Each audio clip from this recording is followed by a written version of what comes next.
Welcome to Naresh Koppu channel. ఈ వీడియోలో మనము వేద సాహిత్యం గురించి తెలుసుకుందాము. I'm Naresh, history faculty. ఓకేనా? ఇంకా ఎవరైనా నా యూట్యూబ్ ఛానల్ని సబ్స్క్రైబ్ చేసుకోకపోతే please subscribe. Brahmanas. Brahmanas are the prose text which explains the hymns in the Vedas, give explanation and application and related stories of their origin. They also have some stories related to certain persons related to Vedic text. బ్రాహ్మణాలు అంటే ఏంటంటే ఇవి commentaries అని చెప్పుకోవాలి. వేదాలకు అనుబంధంగా రాయబడ్డ గ్రంథాలనే బ్రాహ్మణాలు అంటాం. వేదాలు చూసినట్లయితే క్రిటికల్ సాంస్క్రిట్ లో రాశారు, పోయం ఫామ్ లో రాశారు. వాటిని అందరికీ అర్థమయ్యే భాషలో సెంటెన్స్ ఫామ్ లో రాయడం జరిగింది. వీటిని ఎక్స్ప్లెనేషన్స్ అన్నమాట, వేదాల యొక్క ఎక్స్ప్లెనేషన్స్. ఓకే, ఋగ్వేదానికి అనుబంధంగా రాయబడ్డటువంటి బ్రాహ్మణాలు ఐతరేయ బ్రాహ్మణ, కౌశితకి బ్రాహ్మణ, సాంఖ్యాయన బ్రాహ్మణ. మనకి ఐతరేయ బ్రాహ్మణ అనేది చాలా చాలా ఇంపార్టెంట్. అరౌండ్ 800 BC కాలంలో ఈ ఐతరేయ బ్రాహ్మణ అనేది రాయడం జరిగింది. మనకి గ్రూప్స్ లో ఈ క్వశ్చన్ వచ్చింది అనమాట. ఆ గ్రూప్స్ లో ఐతరేయ బ్రాహ్మణంలో ఆంధ్రుల గురించి ప్రస్తావన ఉంది. ఆంధ్రులు అంటే కోస్తాంధ్ర వాళ్ళు కాదు, తెలుగు మాట్లాడే వాళ్ళు.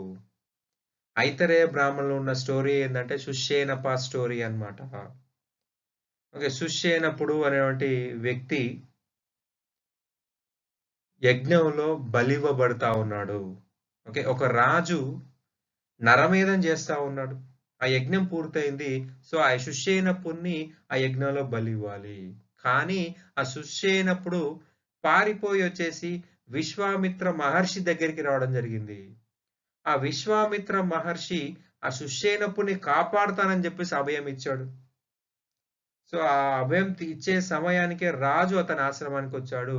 అయితే విశ్వామిత్రుని అడిగారు అనమాట, అయ్యా మీరు యజ్ఞయాగాల్ని కాపాడేవారు, ఈ సుషేనపుణ్ణి నేను యజ్ఞంలో బలివ్వబోతున్నాను, అతన్ని వెనక్కి పంపించండి అని చెప్పేసి విశ్వామిత్రుడిని రిక్వెస్ట్ చేయడం జరిగింది.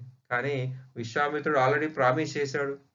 ఓకే, విశ్వామిత్రుడు ఏమనంటే, లేదు అతను నేను ప్రామిస్ చేసి అతన్ని కాపాడుతానని చెప్పేసి అతను వదిలేయి అంటే, రాజు అతనికి బదులుగా ఇంకెవరినైనా పంపించండి అని చెప్పేసి అడగడం జరిగింది.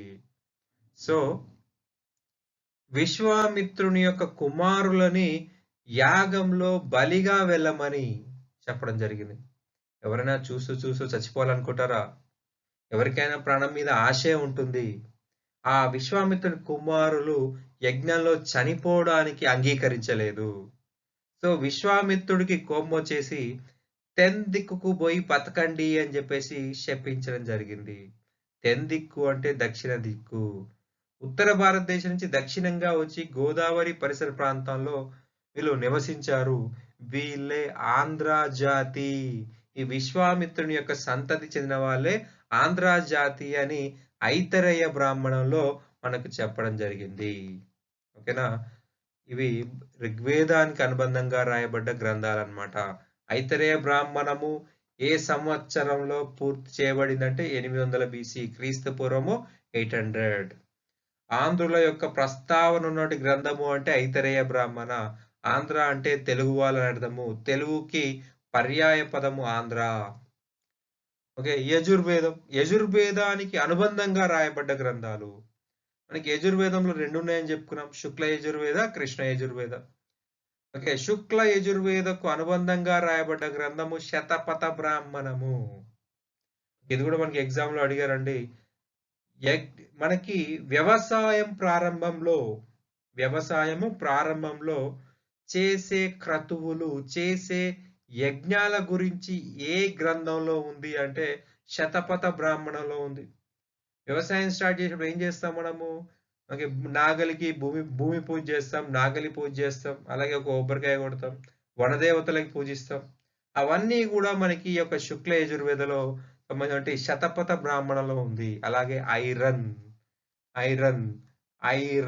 ఇనుము, ఇనుము గురించి కూడా మనకి ఈ యొక్క శతపథ బ్రాహ్మణంలో ఉంది అని చెప్పాల్సి ఉంటుంది. ఈ యొక్క శతపథ బ్రాహ్మణంలో ఉంది. ఓకేనా? ఇనుము గురించి, వ్యవసాయం సంబంధించిన క్రతువుల గురించి శతపథ బ్రాహ్మణంలో ఉంది. కృష్ణ యజుర్వేద దీనికి అనుబంధంగా రాయబడ్డది తైత్తిరీయ బ్రాహ్మణ. ఇక సామవేద చూద్దాం. సామవేదానికి అనుబంధంగా రాయబడ్డటువంటి బ్రాహ్మణము తాండ్య బ్రాహ్మణము లేదా దీన్నే పాంచవింశ బ్రాహ్మణం అంటాం. ఇక షద్విష బ్రాహ్మణము, జైమినీయ బ్రాహ్మణం, ఈ 3 బ్రాహ్మణాలు సామవేదానికి అనుబంధంగా రాయబడ్డాయి. అండ్ చివరిది అథర్వణ వేద. ఈ అథర్వణ వేదకు అనుబంధంగా రాయబడ్డది గోపత బ్రాహ్మణము. ఓకే, నెక్స్ట్ వేద సాహిత్యం వచ్చేసి అరణ్యకాలు. అరణ్యము అంటే ఏంటండి? ఫారెస్ట్. సంస్కృతంలో అరణ్యము అంటే ఫారెస్ట్ అండి. Okay, the Aranyakas were written in the forest are concluding parts of Brahmanas.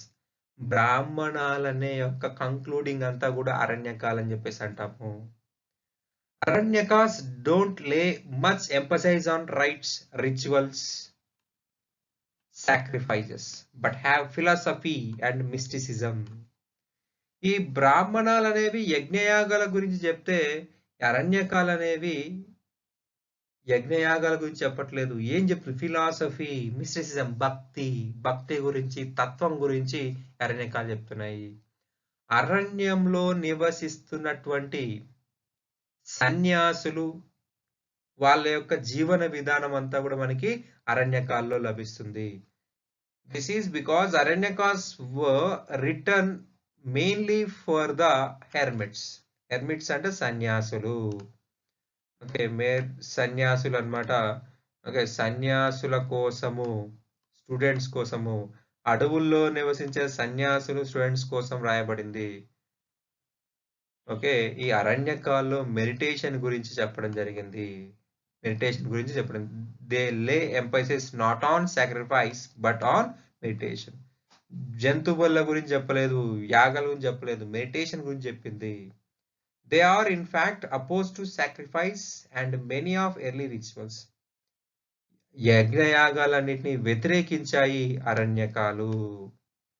There stress is on moral values. నైతిక విలువలకు అత్యంత ప్రాధాన్యతని అరణ్యకాలు అనేవి ఇవ్వడం జరిగింది. నైతిక విలువలు, ధ్యానము, తత్వము, అలాగే భక్తి గురించి అరణ్యకాలు అనేవి ప్రాముఖ్యత ఇచ్చాయి. Aranyakas are focused on moral science and philosophy. నైతిక శాస్త్రం గురించి, తత్వం గురించి ఎక్స్ప్లెయిన్ చేయడం జరిగింది. They also provide the details of rishis who lived in the forest. అడవుల్లో నివసిస్తున్నటువంటి ఋషుల గురించి, మునుల గురించి ఇన్ఫర్మేషన్ అనేది ఇవ్వడం జరిగింది అనమాట. నెక్స్ట్ వేద సాహిత్యంలో అతి ముఖ్యమైనది ఉపనిషత్తులు. ఎన్నున్నాయా అంటే 108. 108 అనగానే మనకి ఏం గుర్తొస్తుంది? అంబులెన్స్ గుర్తొస్తుంది, ఎమర్జెన్సీ అంబులెన్స్. ఓకే, వేదాల కాలంలో ఎమర్జెన్సీ ఉందనుకోండి, ఉపనిషత్తులను అప్రోచ్ అవుతారు. ఉప మీన్స్ నియర్ బై, అండ్ సదా మీన్స్ సిట్. గురువుకి దగ్గరగా కూర్చోవడమే ఉపనిషత్తు అని చెప్పేసి అంటారు. గురువులకు దగ్గరగా కూర్చుంటే ఏమొస్తుంది? జ్ఞానం వస్తుంది. గురువు నుంచి జ్ఞానం నేర్చుకోవాలి అనే ఉద్దేశంతో చెప్పబడిందే ఉపనిషత్తులు. ఈ ఉపనిషత్తుల్నే వేదాంతాలని కూడా అంటారు. The Upanishads are philosophical texts dealing with topics like soul, absolute, origin of the world, mysteries of the nature. ఉపనిషత్తులు అనేవి ఆత్మ గురించి, పరమాత్మ గురించి, ప్రపంచం యొక్క ఆవిర్భావం గురించి, ఓకే, ప్రకృతి యొక్క శక్తుల గురించి ఇందులో చెప్పడం జరిగిందనమాట. ఆత్మ గురించి, ఆరిజిన్ ఆఫ్ ద వరల్డ్, ప్రపంచం యొక్క ఆవిర్భావము, విశ్వ ఆవిర్భావము, మిస్టరీస్ ఆఫ్ ద నేచర్, ప్రకృతి యొక్క రహస్యాల గురించి ఉపనిషత్తుల్లో చెప్పడం జరిగింది. It criticizes the rituals and lays stress on the value of right belief and knowledge. యజ్ఞయాగాలను వ్యతిరేకిస్తుంది ఉపనిషత్తులు. కాబట్టే మనం వీటిని వేదాంతాలని చెప్పేసి అంటాం. ఓకే. ఎవరైనా ఏదైనా మాట్లాడితే వేదాంతం మాట్లాడుతున్నావేరా అంటారు. ఓకే. నార్మల్ లైఫ్ నుంచి పక్కకెళ్ళి అతీతమైన వాటి గురించి మాట్లాడితే వేదాంతం అని జెప్పేసి అంటాము. Okay. It stays the goal of life to attain salvation. మనిషి యొక్క గోల్ ఏంటి అంటే సాల్వేషన్. సాల్వేషన్ అంటే నో బర్త్ ఆఫ్టర్ డెత్. మనిషి చనిపోయిన తర్వాత మళ్ళీ జన్మ లేకపోవడము. ఏం చెప్తుందంటే ఈ ఉపనిషత్తులు మనిషి యొక్క సోల్ ఆత్మ అనేది పరమాత్మ నుంచి పుడుతుంది. ఆత్మ పరమాత్మ నుంచి పుడుతుంది. కొన్ని రోజులు జీవిస్తుంది, మళ్ళీ చనిపోతుంది. చనిపోయిన తర్వాత మళ్ళీ జన్మ తీసుకుంటుంది. కొన్ని రోజులు నివసిస్తుంది. అనేక కష్ట నష్టాలు ఎదుర్కొంటుంది. మళ్ళీ చనిపోతుంది. మళ్ళీ పుడుతుంది. అనేక కష్ట నష్టాలు ఎదుర్కొంటుంది. మళ్ళీ చనిపోతుంది. ఇలా లైఫ్ సైకిల్ అన్నమాట. ఇది నిరంతరం జరుగుతున్న లైఫ్ సైకిల్. ఈ లైఫ్ సైకిల్ నుంచి మళ్ళీ ఆత్మ పక్కకెళ్ళిపోయి పరమాత్మలో కలవడమే మోక్షం అంటున్నాడు. సాల్వేషన్ అంటున్నాడు. ఈ సాల్వేషన్ గురించి మాట్లాడే వాటినే ఉపనిషత్తులు అని చెప్పేసి చెప్తున్నాము. ఎన్నున్నాయి? 108. ఆత్మ వెళ్లి పరమాత్మలో కలవడమే మోక్షము. సాల్వేషన్ అని చెప్పేసి చెప్తున్నాం అన్నమాట. ఉపనిషత్తులు బ్రాహ్మణుల యొక్క ఆధిక్యాన్ని ప్రశ్నించడం జరిగింది. ఉపనిషత్తులు వేదాల యొక్క ఆధిక్యతను ప్రశ్నించడం జరిగింది. వేదాల యొక్క ఆధిక్యతను ప్రశ్నించడం జరిగింది. మనిషి ఇండివిడ్యువల్. మనిషి పైన ఎటువంటి ప్రభావాలు ఉండకూడదు. మతం యొక్క డామినెన్స్ ఉండకూడదు. మతం అనేది మానవ హక్కుల్ని నాశనం చేస్తుందని చెప్పేసి ఉపనిషత్తులు చెప్పడం జరిగింది. ఓకే. బ్రాహ్మణుల యొక్క అధికారాన్ని క్వెషన్ చేసింది ఉపనిషత్తులు.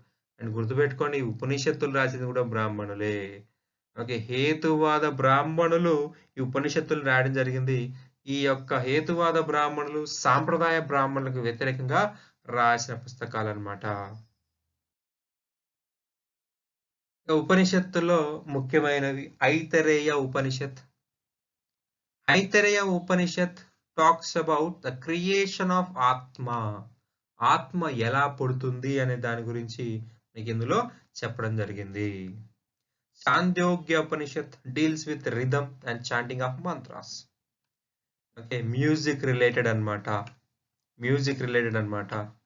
మంత్రతంత్రాల ఉచ్చారణ గురించి రిథమిక్ గా ఎలా పలకాలి, ఓకే, రాగయుక్తంగా ఎలా పలకాలి అనేది మనకి ఇందులో చెప్పడం జరుగుతుంది. Kathopanishad tells of the story of Nachiketa and Yama. నచికేతుడు యముడికి మధ్య జరిగినటువంటి స్టోరీ అన్నమాట. Their conversation evolves into discussion of man, atma, soul, knowledge, moksha. నచికేతుడు మరణిస్తే యముడు అతన్ని నరకాన్ని తీసుకెళ్ళిపోతా ఉంటాడు. సో నచికేతుడు యముణ్ణి అడిగే ప్రశ్నలు అన్నమాట. మనిషి అంటే ఎవరు, ఆత్మ అంటే ఎవరు, జ్ఞానం అంటే ఏంటి, మోక్షం అంటే ఏంటి, ఇవన్నీ కూడా వీళ్ళిద్దరి మధ్య జరిగిన డిస్కషన్స్ అన్నమాట. ఓకే. కఠోపనిషత్తులో చాలా డీటెయిల్డ్ గా మనకి ఉంది. ఆత్మ ఎలా పుడుతుంది, ఎలా చచ్చిపోతుంది, ఆత్మ జ్ఞానం ఎలా పొందుతుంది, మోక్షం ఎలా వస్తుంది, ఇవన్నీ కూడా యముడు నచికేతునికి ఎక్స్ప్లెయిన్ చేయడం జరుగుతుంది. Brihadaranyakopanishad talks about transmigration of atma. ఆత్మ యొక్క పరిభ్రమణం అన్నమాట. ఆత్మ పరమాత్మ నుంచి పుట్టి కొన్ని రోజులు జీవించి తర్వాత మళ్ళీ మరణిస్తుంది.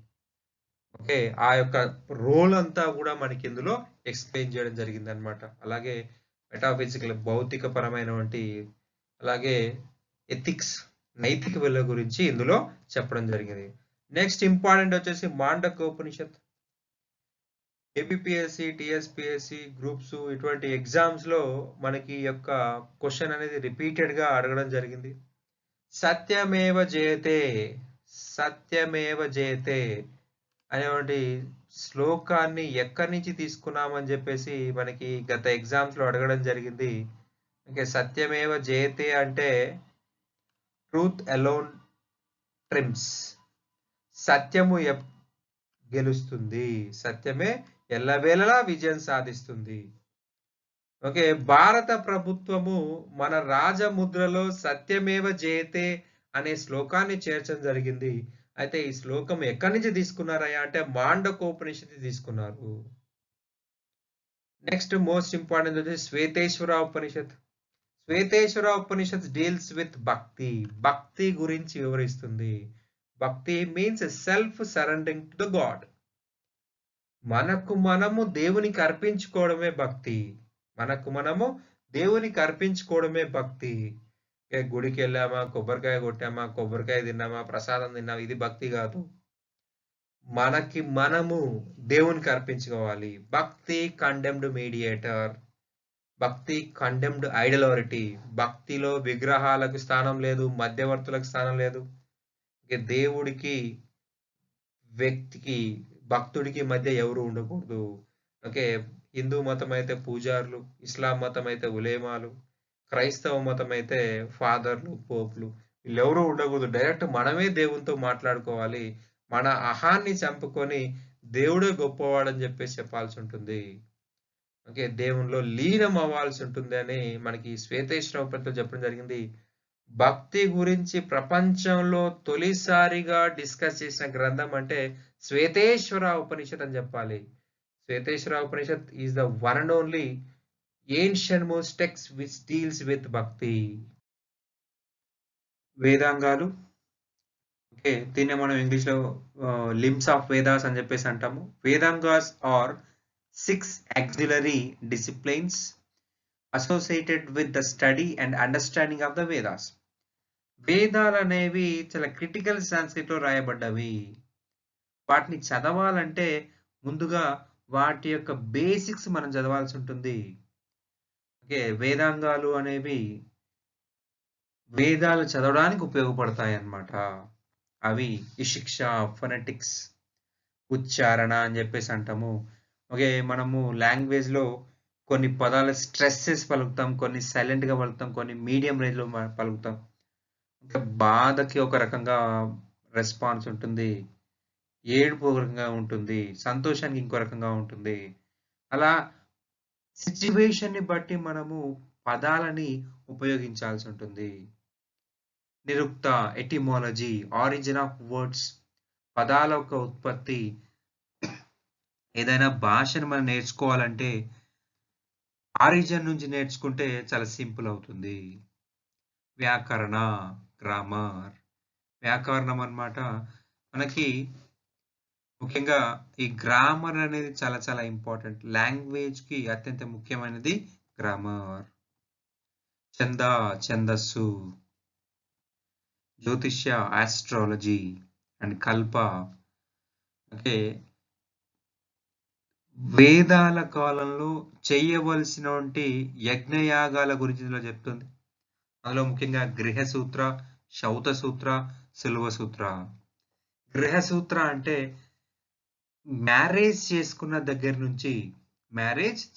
దగ్గర నుంచి అతను తన జీవనాన్ని కొనసాగిస్తాడు. తన మ్యారేజ్ లైఫ్‌లో దాదాపుగా 16 రిచువల్స్ చేయాల్సి ఉంటుంది.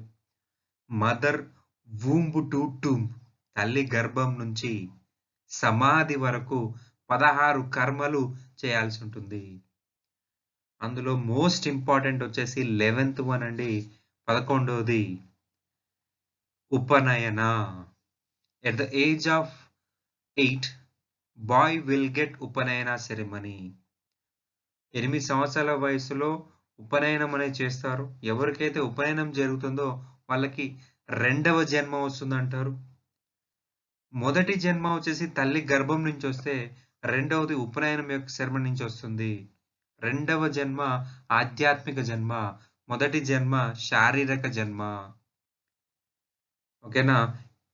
బ్రాహ్మణ, క్షత్రియ, వైశ్య ఈ ముగ్గురికి మాత్రమే ఉపనయనం చేసుకునే అవకాశం ఉంది. శూద్రులకు, స్త్రీలకు ఈ ఉపనయనం చేసుకునే అవకాశం అనేది కల్పించలేదు అని చెప్పాల్సి ఉంటుంది. ఓకే. అందుకే శూద్రులని, మహిళలని అంత్యజ అంటారు. అంత్యజ. బ్రాహ్మణ, క్షత్రియ, వైశ్య ముగ్గురిని ద్విజ అంటారు. ట్వైస్ బోర్న్ అని చెప్పేసి అంటారు. అండ్ నెక్స్ట్ వన్ వచ్చేసి శౌతసూత్ర. రాజ్యాన్ని కాపాడడం కోసము రాజు నిర్వహించే యజ్ఞయాగాలు. అందులో మోస్ట్ ఇంపార్టెంట్ వచ్చేసి అశ్వమేధ యాగము. అశ్వమేధ యాగం చూసినట్లయితే మనం జనరల్‌గా ఏం చెప్తామంటే గుర్రాన్ని పూజిస్తారు. గుర్రాన్ని రాజ్యం మీదకి వదిలేస్తారు. ఎంత దూరం పోతే గుర్రము అంతవరకు రాజ్యం రాజుదే. కానీ మనకి టెక్నికల్ టర్మినాలజీ గుర్తుపెట్టుకోవాలి. To extend boundaries, to protect the boundaries, king will perform అశ్వమేధ యాగా. రాజ్యం యొక్క సరిహద్దులు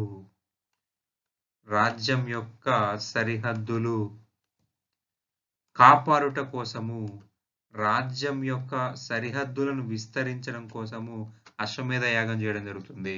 ఇది మోస్ట్ ఇంపార్టెంట్. ఓకే, ఈ అశ్వమేధ యాగంలో గుర్రాన్ని రాజుగా భావించి పూజలు చేసి దేశం మీదకి వదిలేస్తారు. ఓకేనా? అండ్ ఎంత దూరం ఆ గుర్రం పోతే అంతవరకు రాజ్యాన్ని రాజుదేగా పరిగణిస్తారు. బలమైన రాజు మాత్రమే అశ్వమేధ యాగం చేస్తాడు. బలహీనుడు ఎప్పుడు కూడా చేయడు. ఎందుకంటే బలహీనుడు అశ్వమేధ యాగం చేస్తే తన సొంత ప్రాంతం కూడా పోతుందన్నమాట. అలాగే రాజసూయ యాగం. రాజుకు దైవత్వాన్ని ఇవ్వడం కోసము చేసే యాగమే రాజసూయ యాగం అని చెప్పాల్సి ఉంటుంది. రాజుని దేవునితో సమానంగా ట్రీట్ చేస్తారనమాట. వాజపేయి యాగం. To protect his position from his kins, రక్త సంబంధీకుల నుంచి తన రాజ్యాన్ని కాపాడుకోవడం కోసము వాజపేయి యజ్ఞం చేయడం జరుగుతుంది. ఓకేనా? ఈ వాజపేయి యజ్ఞం అనేది చారియట్ రేస్ అన్నమాట. ఈ చారియట్ రేస్ చూసినట్లయితే రాజు నిర్వహిస్తాడు.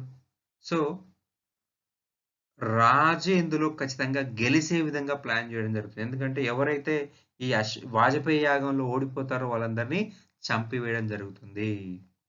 నెక్స్ట్ వచ్చేసి Sulva Sutra. Construction of fire altars, construction of sacramental fires, యజ్ఞ వేదికలు, అగ్నిగుండాల గురించి మనకి ఇందులో చెప్పడం జరుగుతుంది. పొడవు ఎంత ఉండాలి, వెడల్పు ఎంత ఉండాలి, లోతు ఎంత ఉండాలి. ఇక్కడ యజ్ఞ వేదికలు చూసినట్లయితే మనకి స్క్వేర్ షేప్ లో కన్స్ట్రక్ట్ చేస్తారు, ట్రయాంగిల్ షేప్ లో కన్స్ట్రక్ట్ చేస్తారు, అండ్ గరుడ షేప్ లో కన్స్ట్రక్ట్ చేస్తారు. వాటి యొక్క హైట్ ఎంత, అదంతా కూడా వెడల్పు ఎంత చూసుకోవాల్సి ఉంటుంది. సింపుల్ గా మనకి ఏమంటే జియోమెట్రికల్ నాలెడ్జ్, మనకి ఎస్ఎస్సి, ఆర్ఆర్బి, యూపీఎస్సి అన్ని ఎగ్జామ్స్ లో దీని గురించి అడగడం జరిగింది.